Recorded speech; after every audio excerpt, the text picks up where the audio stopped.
Okay, so we have created some of these Numpy arrays, and now we want to get into accessing the data. So let us create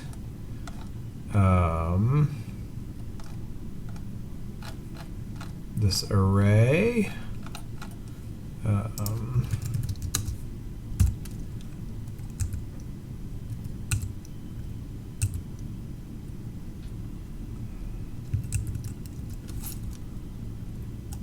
We'll create a Numpy array again with the following values: 6, 3, 4, 3, and 2. So all of the ways that you've learned to access data through lists basically apply for also Numpy arrays. So you can kind of just follow that syntax in order to access data from the Numpy array. So we use the slicing operator, and we give it the element that the index of the element we want to know. So if we send it 0, then it returns the value of the 6. And you can see that this is a Numpy. So whatever class, whatever data type the array is, you're going to, that is the type of object that gets returned. So it doesn't convert it to like a Python integer. It keeps it whatever class type that the array is stored in. If you try to access data outside of the range, so you try to identify the index 5, that doesn't exist in this array, so we get an index error just like we've seen before. You know, if we access the index 4, so 0, 1, 2, 3, 4, so that would be the 2, we get back the 2. And then of course you can also use the -1, so you can use negative indices if you want to go backwards in the array, so that returns the last element of the array. You can also use this approach to modify specific elements of the array, so you can definitely always change the value, you know, just doing something like this. So we are changing that last element from a 2 to a 1, and we can confirm that we've managed to change that successfully. How about multidimensional arrays?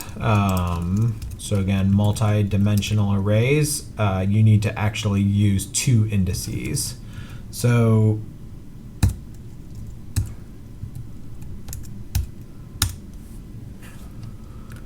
this says, so kind of the order is rows and then columns. So this says take the first row, and then the first row we want to then do the index 1 within that. So that would be, you know, this would be 0, 1, 2. So the column we want is the second column, and so it returns a 3, kind of just like we expected. You know, if you try to do another one, then we get the 5, kind of just like we expected. So the way you do that is that you separate the indices by a comma, and you can only use the number of indices that exist. So if it's a 2-dimensional array, you can only provide it 2 indices. If you try to give it 3 indices, then you receive an error, an index error.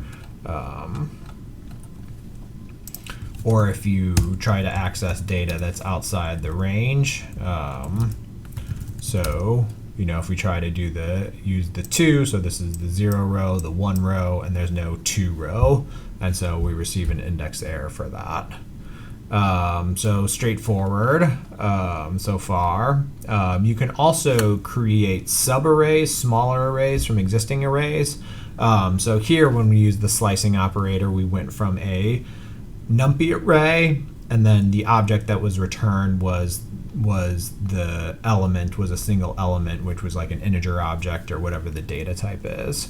But we saw before with lists that you can also use slicing in order to access part of an array. So we can specify return the first index up to the second. So that would return these two values right here. So the colon is what you want in order to specify a range. And so you'll also notice that the type of object that gets returned is another Numpy array. So all we've done is return kind of a new Numpy array with a smaller size. So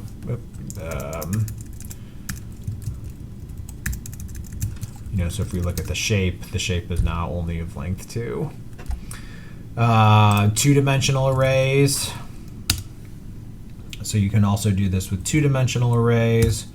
So if I specify a range, we've specified that we want 3, 4, 5, 6. So how do we do that?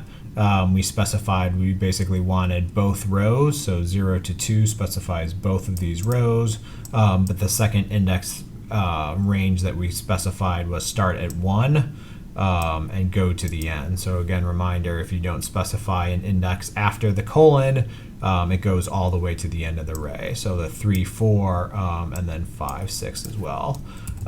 You could also, just get one of the rows. So we specified we only want the 0, 1, and then the second index specifies the second 2 elements.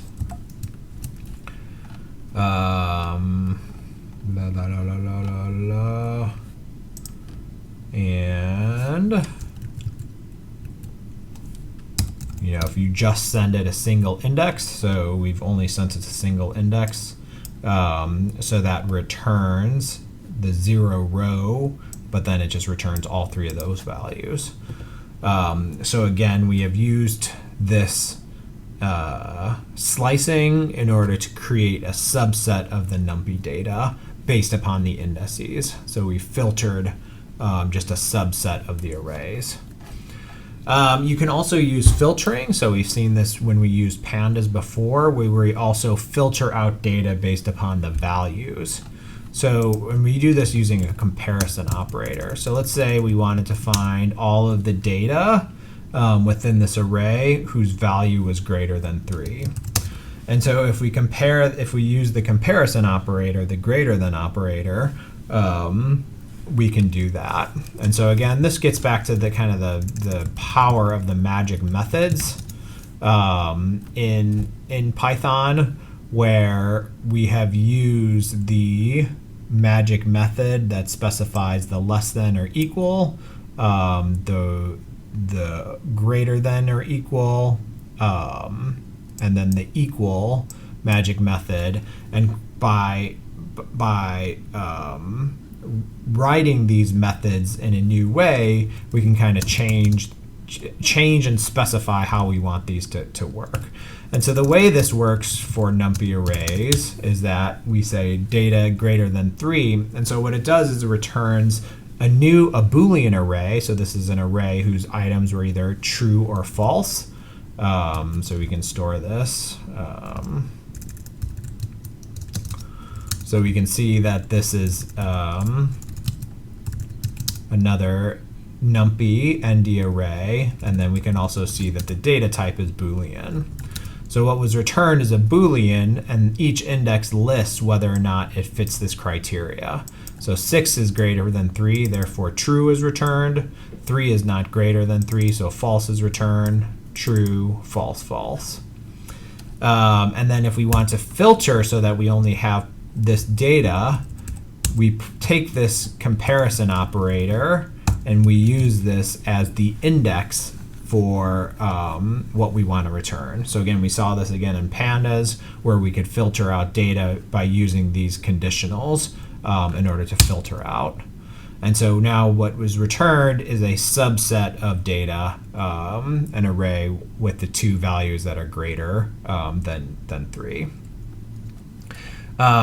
You can also modify these values. So if we wanted to modify the 6 and the 4, so anything that was greater than 3, let's say we wanted to set it equal to -100, so you can do that very easily, just like this. And so you can see those elements that used to be 6 and 4 are now set to -100.